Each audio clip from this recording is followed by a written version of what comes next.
1, 2, 3. Welcome to the Triple RS podcast with me, Ashna Takhtani, here to let you know that no matter what you face in life, you are not alone. We do this through a safe, judgment-free community where we share relatable stories for relatable students from relatable scenes. Hey everyone, and welcome back to the Triple XRS podcast with me, Ashna Takhtani, here to let you know that no matter what you face in life, you are not alone. Today, we have a spectacular guest, someone whose achievements, even though I am going to try to put into words, I don't think will do them any justice. They are absolutely incredible. They have beaten world records, and if you don't know who I'm talking about, hang in there, alright? Because just before I introduce our next guest, I want to talk about a little bit about what today's story, what today's episode is all about. When I first heard this incredible, legendary man's story, it connected to me in a different way altogether. Being a student, change, we know it has to come. We know that we have to do things, we have to make decisions, and that pressure, that uncertainty, everything just builds and builds and builds to a point that we kind of lose it. We don't know what to do, and we think that these decisions that we make now are going to dictate our future, which they're important, but are they really going to dictate our future? And what do you do when things change? Well, that's exactly what we're going to find out today with none other than Mark Colbourne. He is a true embodiment of resilience, determination, and human spirit. After a devastating paragliding accident in May 2009, which we will talk about in the episode, it left him with a broken back. He faced a challenge that would alter his life forever.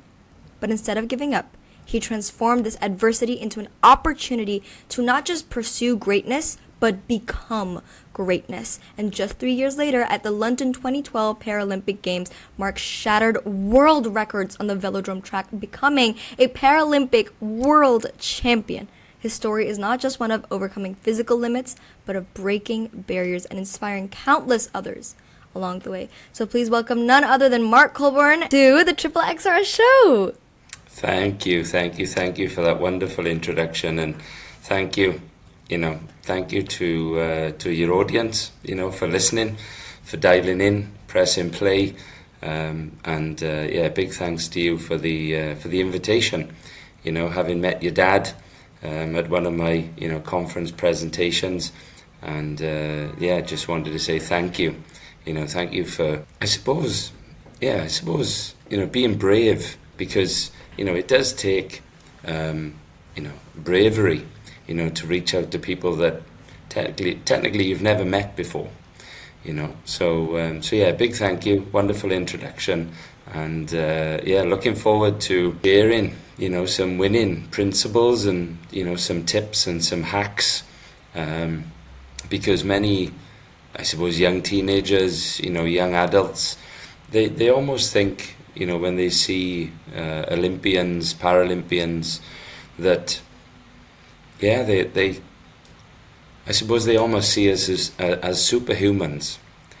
But I suppose the bottom line is I'm just a normal guy. So exciting. Thank you so much.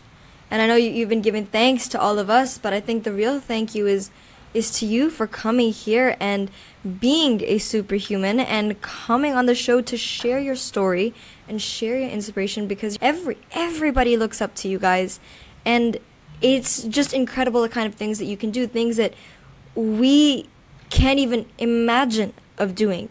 So with that being said, we're gonna go straight into our first question, right? Now, it's something that I really briefly touched upon in the introduction, and I said that it's quite common that kids my age, rather everyone, we go through this phase where we don't have any clarity whatsoever. I'm in that phase right now when it comes to where do I want to study, what do I want to study, what courses, subjects, etc. But I think with kids there's a lot of pressure, teens, young adults, that if you don't know what you want to do or who you want to be, how are you going to make the decisions along the way? How are you going to choose your university or choose your subjects, right? And it feels like the end of the world, because for us, we're just starting out. This is our life, and these choices dictate our life. Yeah. So, you feel like you're at an end just because you don't know what subjects to pick, or you don't know what country you want to study in. Yeah. Now, I again briefly touched upon something absolutely devastating, something terrible happening to you May 2009 at 40 years of age, where you lost clarity entirely and went into a similar, I would say, is not even a word that can put it into comparison, but a similar phase of losing clarity. So can you please tell us what happened May 2009? Yeah, so if I take your audience back, to May 2009, I was living in the capital of Wales, which is my home country, and I was working for a PLC company as a senior accounts manager. Great job, nice salary, company car, all the bells and whistles, and life was great. Life was great, and one of my passions, apart from triathlon and rock climbing, was paragliding, because ever since I was a kid, I always wanted that Peter Pan moment, that Peter Pan feeling of your feet leaving the floor and you start to get that weightlessness. And it's an incredible feeling, and it's an amazing sport. Yes, it comes with its risks, but I suppose, in my opinion, everything in life comes with its risks, And I was flying with a club, a paragliding club. There was 22 pilots, flying together on the day. And it was a beautiful, beautiful bank holiday weekend, probably 20 degrees, 12 mile an hour headwind coming in off the ocean. And conditions probably couldn't have been better, Unfortunately, after maybe 5.5 hours of flight time, we decided to go back up, for maybe 1 more hour, and everything was fine, conditions were perfect. And probably around 5:15 p.m. that afternoon, unfortunately, I flew into what they call a crosswind. Now, a crosswind is where two air streams basically fight for the same space. So it's almost like a swirl, and you can't see it, you can't feel it, you can't touch it, but it's there, And as I flew into it, I was probably 15 meters above the ground, above the grass. And when I flew into the crosswind, it just completely blew out my canopy. Just almost a freak of nature, just being in the wrong place at the wrong time. So it was scary, I'm not going to lie to you, it was very scary. And as you alluded, I was 40 years of age, and the next thing I'm looking down at the grass, and the grass is coming up, at a rate of knots. And within 2 seconds, I literally put my feet out in front of me just to brace the fall, and just heard this almighty thud, which was my feet hitting the grass, hitting the ground. And then, to add insult to injury, my canopy reinflated because of the swirling wind, and I got dragged for probably maybe about 100 meters, uncontrollably, fully conscious. I didn't knock myself unconscious when I landed, pretty severely, and just being dragged like a rag doll in a washing machine. It was horrendous, totally out of control. And then when it finally stopped, I'm just lying on my back and I'm staring up at this beautiful blue sky, and I kept thinking to myself, because I was in no pain, I kept thinking to myself, oh my gosh, that was really close. That was really close, because 1, I'm in no pain. 2, I'm just lying still and at peace, almost at peace on my back, staring up at the blue sky. And then I realized immediately that I couldn't move my legs. Both my legs were paralyzed from my waist down and severely twisted, almost like pipe cleaners. And I thought to myself, oh dear, I think I've done something pretty serious here. And my first thoughts were, I think I've broke both my legs, because they were mangled, And then I tried to sit up and I couldn't, because, I was paralyzed from the waist down. And one of the other pilots who saw me crash, he looped down. He landed safely, unclipped his harness, ran over as quick as he possibly could. And he took one look at me and he says, oh my gosh, are you still alive?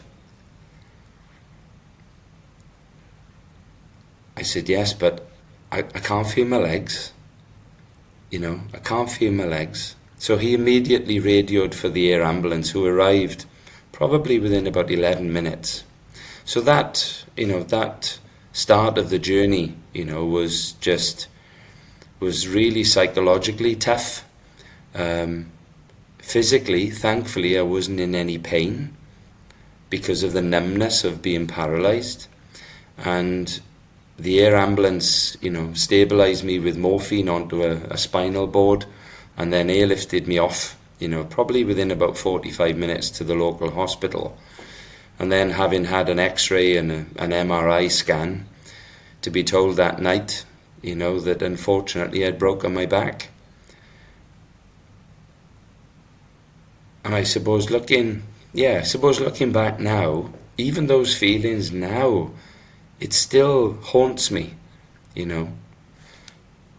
when you hear those kind of words, But it was just the end of one life, and I suppose the beginning of a new life,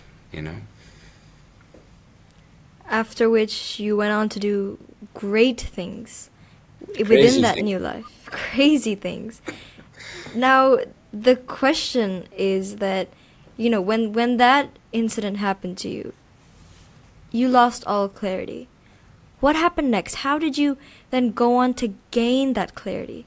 And Yeah. what do you think that we as students, how do you think that, learning a lesson from your extraordinary, incredible life, how do you think that we as students can gain that clarity? Yeah. So I think a lot of the key messages that you and your audience will receive today will come from me, but many of the key messages would have been, I suppose, for me as the messenger, would have come from my dad.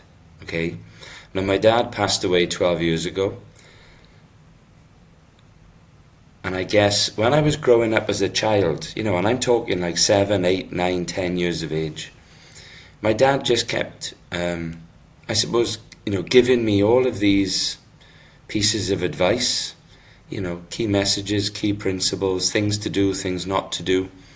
And I just thought that every dad did that, But I suppose what I didn't realize was that my dad was a visionary. Okay, and I honestly, I didn't know, how wise and clever he was psychologically. Okay, psychologically. So I think, to answer your question, the first key message is for your audience that change will always happen. Okay, we try to live in a state of certainty, a state of security as primates. We love to have that environment of safety and security. However, change will always happen. Okay? Now, let's just take a quick deep dive into the human brain. Having studied psychology, okay, I'm a big advocate of neuroscience. So let's think about the human brain, because everybody has a brain, okay? The brain doesn't like change. Think about it. We don't like change, but as primates, we're perfectly built for change because we're logical thinking primates. Okay, yes, we have emotional thoughts, of course, but predominantly we are logical thinking living organisms. So what's my point? My point is for your audience as young teenagers, as young adults, okay? The important thing to remember here is the quicker you accept change, the quicker you can move on. Okay? The quicker you can move on rather than being in a state of nothingness. Okay? So I think, when I had that accident and I'd broken my back and I'm lying in hospital that night, and my first thoughts were, this is probably the end. This is probably the end of the life that I've had, which was probably the best part of 25 years of sport, okay, activities, health and well-being, because I've always been really, really active, and almost had a very acute passion for dopamine. So for your audience maybe who don't know what dopamine is, please Google it, okay? It's the happy drug. It's the happy part of our body, the part of our brain that gives us that euphoria when we move. Okay? So the more movement you have, the better you feel. It's a bit of a no-brainer, certainly for me. So the spinal operation I had, let's just clear that part. I had to have 6 titanium pins in my back, okay, just to stabilize and fuse my back. So the rehabilitation phase, which took 6 months in hospital, was the feeling every day of no hope, okay, because when you break your back, the recovery phase takes months and months and sometimes even years, okay? So you almost start to play a game of chess. You start to play a game of chess with your emotions, because every day you wake up thinking, please, I hope my legs work today, and they don't. And then you wake up next week and you hope that they work, and they don't. So you go through this psychological trauma of wishing and wanting for your legs to work, but they don't. So after 6 months, when I finally left hospital, and my family, my parents, my daughter, they were just such a huge support, by my side, all through the rehabilitation. So when I finally left hospital with what they call lower leg paralysis, so technically only half of my legs work, okay? Some of the muscles do work, but half of the muscles don't, due to nerve damage in my spinal cord. So I left hospital on crutches or walking aids to finally, step back into society and just be patient, okay? Just be patient. So almost, I would say 3 or 4 months after leaving hospital, I literally started to cycle again with a disability. I went back to the gym and I did some indoor rowing, because I knew that if I got myself fit and strong again, that would give me a better opportunity to have a better life again. Does that make sense? Yeah. So that's where the journey really started, when I realized that I knew I could ride a bike, because I've ridden a bike since I was about 10. So, I've been riding a bike for like 30 years at that point, which is a long time, And then completely out of the blue, my cycling coach in the disability academy that I was going to said to me one day, "Would you like to enter some races in the velodrome?" I was like, "Yeah, I'd love to. Why not? Why not?" So he entered me into the international races in Wales, and I won both races. Okay, and this was 1 year after my accident, which is crazy. Crazy. Okay? Which is crazy. So what does that prove to us as human beings? Okay, and I'll use a great quote by Michael Jordan, who is probably one of the most famous basketball players ever in the history of basketball. And Michael Jordan says this amazing statement, that I can accept failure because everybody fails at something. But what I cannot accept is not trying. Okay? So I think the important thing for me was understanding that if I got myself fit and healthy again, then at least I could maybe go back to work or maybe have a life. Okay? So when I won these 2 cycling races in the velodrome, the first thing I did, if I'm honest, was to put the results on Facebook, because that's what we do. And the paramedic who treated me on the day of my crash saw these 2 races, and we became friends, and he sort of messaged me straight away and said, "Look, congratulations, well done, really proud of you, and what are you doing next month?" And I said, "Well, nothing really. I may go back to work in a few months, but I'm just going through my rehabilitation. I'm going to the gym regularly, I'm cycling regularly." And he said, "Well, we'd love to invite you to raise money for the air ambulance and cycle around Wales to raise funds, as a charity cycle ride.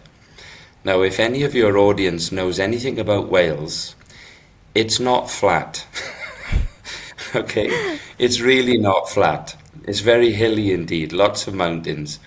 And it was 520 miles, not kilometers, but miles in a week, which is about 850 kilometers. What? And I just thought to myself, I've got to do this. This guy saved my life. Okay? This organization saved my life. I've got to do this. So I said, Ross, the gentleman's name is Ross.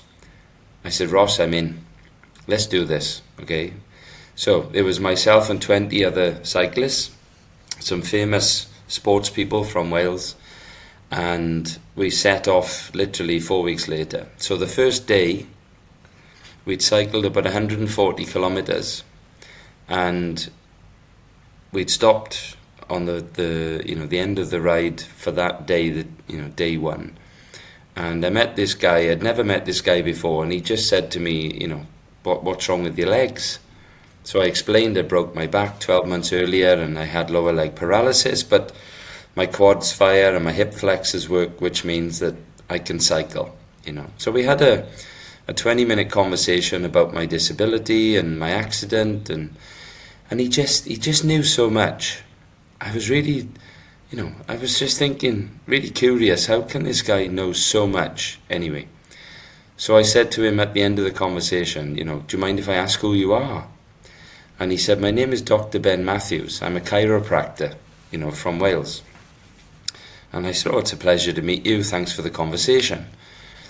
And he said, can I ask you one more question before we go back in, to the place where we were staying? I said, yes, of course. He said, are you training for the Paralympics in London in 2 years' time? I said, no. Why would I do that? He said, I think you should. I think you should. And that was it. Just the light bulb moment. And I just thought to myself, I've got to do this. I've just got to try. Remember Michael Jordan's quote? I've just got to try just to get there. Just to get to the Paralympics. Forget winning medals a moment. I just wanted to be there. Just as an experience. So, fast forward. We finished the bike ride for the week. I went home and I spoke to my parents. And I said to my dad, I'm going to start training for the Paralympics next week. He said, Mark, are you crazy? You've just broke your back 12 months ago. Just go back to work. You're 41 years of age. Just go back to work. And I said, I've got to do this. However I'm going to get there at the moment, I don't know. But I'm going to find out, how do I get there? Well, thankfully, the cycling coach that I was working with, he had actually trained, athletes who had made it, into the Paralympic team, So that was the start. So to give your audience some clarity, if any of your dreams or aspirations have been done before, just find out, how it was done, and just copy it, but just do it better. Okay, just find out, who helped these people to achieve whatever they achieved, and just do it better. So for the whole summer of 2010 into 2011, I just trained and cycled and just knew that I could get myself really fit, So that's the only advice that I would give at this point, before we take a deep dive into the psychology of what can we learn from the world of elite sport, So that was the start when, Neil, who was my cycling coach, he phoned British Cycling and said, look, you need to take a look at this guy. He's pretty powerful, He's broke his back just over a year ago, but he's got incredible power and strength. And the most important thing, and this is certainly for your audience, is that I was coachable. I was willing to listen and learn, and that's so important.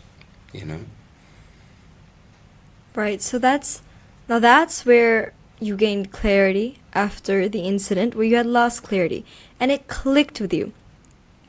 I want to ask now, just before we move on to our next question, had there been an instance at any point of time in your childhood, maybe? Because you said you've always been a very active person, so I was just wondering, had it ever occurred to you in your childhood, perhaps was it something that you were interested in sports or becoming an athlete? Was there ever any invisible string that perhaps connected you with this moment, with this realization?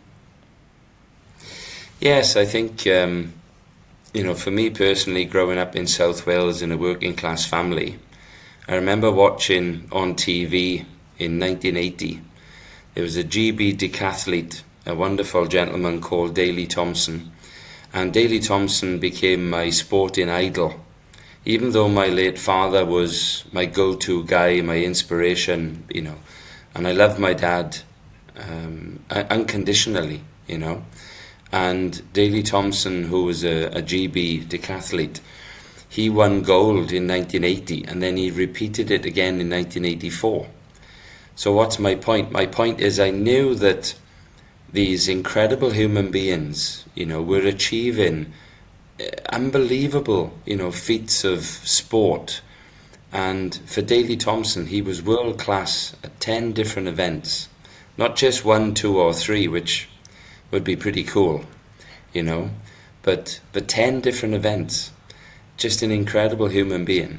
So I knew that it was possible, and even from being a young kid, I suppose I wanted to become an Olympic champion, I wanted to become a world champion, I wanted to become the number one in my sport, and didn't realize that it would, almost take this horrendous accident to give me that opportunity, and having stayed fit and active and positive, and we'll come on to this, the neuroscience of how we stay positive in a second, that I just knew that it was possible, So I think for your audience, the most difficult thing right now, is not knowing what you want, okay? Because you're young, your audience is young, you've not had very much life experience to decide on what you want, So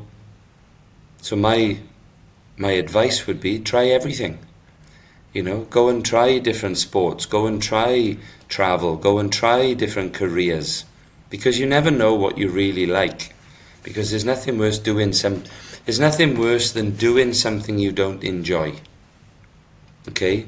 Because my late father used to say that we're here for a good time, not a long time. Amen to that. That was beautiful. And it's so true. If you don't try everything, you're never going to know what you like. And if you're stuck to one thing only, because you've not tried other things around you, you don't know the experience of that, and you stick with it for an extremely long time, and it becomes your career, and it becomes what you do. But if deep down you're not enjoying it to the fullest, if you're just doing it for the sake of money, which sometimes is important, but that I don't think should limit what you want to do. At the end of the day, it's about, listening to yourself, listening to your heart. And once you gain that clarity by, as you said, trying different things, it's then becoming great at it. Which brings me to my next question, right? You have clarity now. You want to train for the London 2012 Paralympics, right? Just to be there for the experience. Assuming you didn't already know that you were going to break multiple world records. But just by gaining clarity, that doesn't automatically make you a champion, right? Or in our case, just by gaining clarity of perhaps what course you want to study, it doesn't automatically get you accepted into your dream university or your Ivy or an Oxbridge University or any top university. So how did you become a champion? It's a very vague question, but I think there's a lot to it. So please explain. Definitely, and that's actually a great question. So to answer your question, the cycling coach that I was working with, a lovely gentleman called Neil Smith, he'd been a talent scout or a facilitator for a number of years for British cycling. Excuse me. And Neil then, said to British Cycling, when he called them, you need to take a look at Mark. He's really powerful. He's really quick. He's got a new disability. It's only 18 months old at this point. And British Cycling said, okay, we'll take a look. And if he's got any potential, then we'll give him an opportunity, because British Cycling only select potential gold medalists. Okay, potential gold medalists. They don't select potential silver or bronze medalists because they don't receive any funding from winning those medals. Okay, the funding is only paid on the gold medal. Okay, so British Cycling said, okay, we'll give you an opportunity in 2011, and we'll take you to 5 races, 5 international races across Europe. And we had 1 race in Canada as well, and I came back with 5 medals. Wow. So now British Cycling are thinking, hang on, this guy who's 41, okay, because I was no spring chicken, there's something in this. He has potential. But the one thing, as I said earlier on, that you have to become is that you have to be coachable. You have to listen to the coaches. You have to accept compromise, okay? You have to deliver the skills, okay? And I guess, yes, it's painful when the training is really tough, okay? But sometimes it can be even more psychologically challenging when you're doing the same thing every day, okay? It's like studying every day. Study, study, study, train, train, train. And then when you add on top the lifestyle, so you're being told that you have to ride, 140, 150 kilometers a day, which is fine, because I enjoy movement. Okay, I enjoy keeping fit and training. But then you're told what to eat, okay, when to eat, how much to eat, how much to drink, when to sleep. Okay, no chocolate, no alcohol, just all of this. It's a very controlled environment, because it has to be. You're training for the biggest sporting event on the planet, which is the Olympics. Okay, and we've just had the Paralympics in Paris, and obviously the Olympics, which was just an incredible show, shall we say, for the global audience. But the amount of work that goes on behind the scenes is huge. It really is, because it has to be. It really has to be. So all through 2011, as I said, I trained and raced, and then I actually got selected for the track World Championships in Los Angeles, which was February 2012. And if I'm not wrong, sorry to interrupt, but if I'm not wrong, then the event that you found out about, or this piece of information that you found out in the same month as you qualifying for the February Los Angeles World Championship. And the significance of this event is such that I think that, we need to have a separate episode on it altogether, because how it affects you at this point, how it affects your life, your performance, and what you continue to do later on, and how your mindset shifts, that mindset, especially that winning mindset with those winning principles and those winning tactics, and how they all stem kind of from this significant event, from the significant piece of information that changed your life. I think it is so important that to cover it here alone is just not enough. Which is why I want to thank you, Mark, for coming on this show. And I want to thank our audience, our listeners, for listening into this point. I'm so sorry to be splitting it into 2 parts. You won't be able to understand why I'm doing this right now. But as soon as you listen to the first 5 minutes of part 2 of this episode, you will understand exactly why I did what I did, and why Mark Colbourne, member of the British Empire, Paralympic Gold Medalist in the London 2012 Paralympics, record breaker, why he was able to do the things that he did.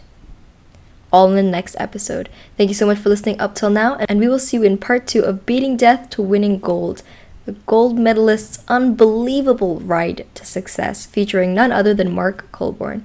My name is Ashna Takhtani, and we are going to see you in part 2. 1, 2,